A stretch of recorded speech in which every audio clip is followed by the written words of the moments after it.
Salut à toutes et à tous, c'est Manuel Mode. Je m'appelle pas Manuel, on va pas parler de mode, je m'appelle Thomas et on va parler photographie. Aujourd'hui, on va parler objectif, plus précisément, quelle est la meilleure focale pour le portrait. J'ai fait ce comparatif avec un Pentax Spotmatic et 3 optiques Takumar qui m'ont été prêtés par Nation Photo il y a quelques mois. On va comparer avec un 28 mm, un 55 mm et un 80 mm. Alors c'est parti.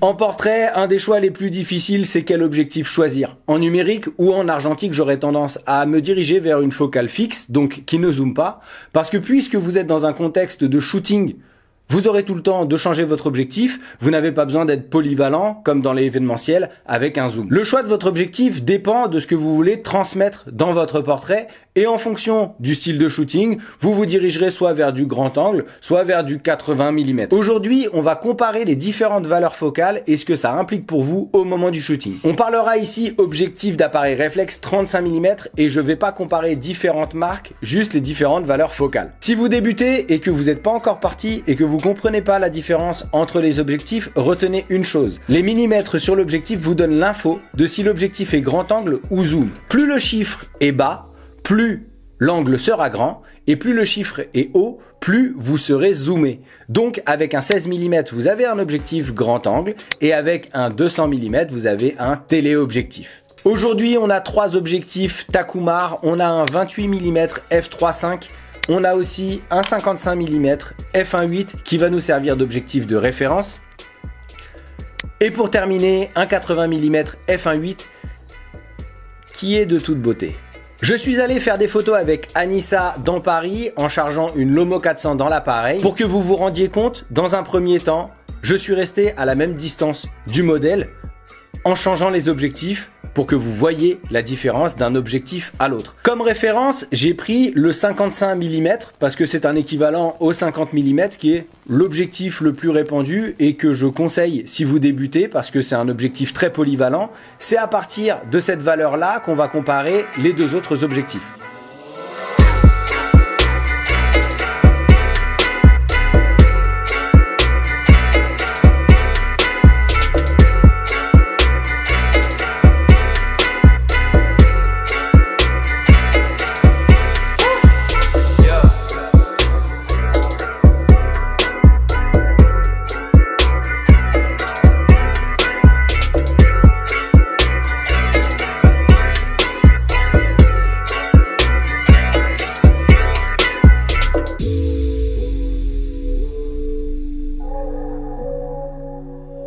On voit avec le 28 mm que l'angle est plus grande, on voit plus largement, ce qui laisse apparaître la gouttière en arrière-plan avec le tag et aussi la façade de l'arche à gauche. On gagne aussi énormément en espace en haut de l'image et en bas de l'image, ce qui place Anissa plus petite. Je suis délibérément resté au même endroit et à la même hauteur, donc ses jambes sont coupées et l'espace au-dessus d'elle est inexploité. Mais évidemment, je conseillerais d'assumer le grand angle et de vous accroupir par exemple pour avoir votre sujet en pied.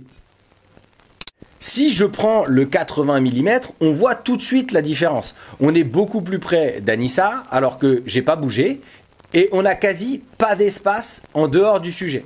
Avec la perspective, on a un arrière-plan plus rapproché d'elle et Anissa est aussi plus présente dans l'image. On a aussi beaucoup plus de netteté sur le sujet qu'au 28 mm et qu'au 55 mm par exemple. Vous voyez aussi qu'entre les trois, le grand angle 28 mm a des lignes horizontales et verticales un petit peu courbées, comme avec une GoPro par exemple. Et c'est un style qui a du succès pour les photos de skate par exemple ou pour les photos de sportswear. Avec le 55 mm, on a des lignes pas déformées et d'un autre côté, le 80 mm épate un petit peu le sujet et le rend plus présent, le fait ressortir de l'arrière-plan. Cette approche est vraiment pas conseillée en shooting.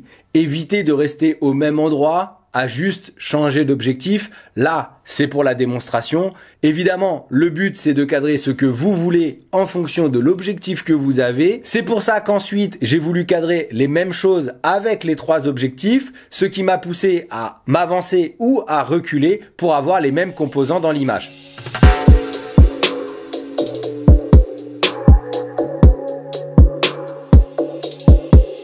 Comme le premier exemple, j'ai commencé avec le 55 mm comme cadre de référence. Et j'ai composé ma photo avec Anissa au centre, de préférence entre les deux arcades. Je voulais la ceinture du jean comme limite du cadre en bas et le lampadaire qui est en arrière-plan comme limite du cadre en haut. Et j'ai dû m'ajuster quand je suis passé au 28 mm pour qu'Anissa puisse remplir l'image. J'ai été obligé de m'approcher très près et l'angle était tellement grand que j'ai même pas pu avoir le lampadaire comme limite en haut. On voit bien la déformation optique dont je parlais plus tôt, plus on se rapproche du sujet, plus il est déformé. Tandis qu'avec le 80 mm, vous l'aurez compris, j'ai dû reculer pour essayer d'avoir la composition comme je voulais. On voit encore ici que la façade au fond est plus présente et épatée et on voit presque pas les arches de part et d'autre. D'un point de vue esthétique, j'opterais moi pour le 80 mm parce que c'est celui qui rend le sujet le plus présent dans l'image et en plus c'est un objectif qui est très lumineux.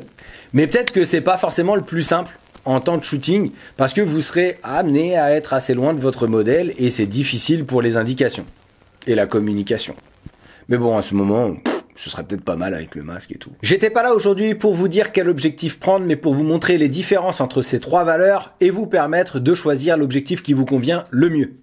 Voilà, c'est tout pour aujourd'hui, j'espère que cette vidéo vous a intéressé. Si c'est le cas, cliquez sur j'aime ou partagez-la. Abonnez-vous à cette chaîne si vous voulez voir d'autres vidéos sur la photographie et sur la photographie argentique. Soutenez cette chaîne sur Tipeee, ce sont vos soutiens qui me permettent de ne pas être dépendant des marques et de la monétisation YouTube. Je tiens à remercier chaleureusement toutes les personnes qui me soutiennent déjà. Si vous avez des questions, laissez-les en commentaire ou envoyez-moi un DM sur Instagram ou sur Twitter, j'irai voir vos comptes. J'ai des remerciements à faire parce qu'on vient de dépasser la barre des 6000 sur cette chaîne. Je tiens avant tout à remercier Maxime, sans qui nombre de ces vidéos n'existeraient pas, notamment pour les échanges d'appareils. Et en fait non, toutes les vidéos où je suis dehors en train de faire des photos. Et je tiens aussi à remercier Cassandre qui me soutient au quotidien dans tous les questionnements qu'il y a sur cette chaîne, tous les doutes, tout ça. Merci beaucoup. Merci à vous qui regardez semaine après semaine. On a dépassé la barre des 6000, ça fait tellement plaisir. Vivement la barre des 10 000.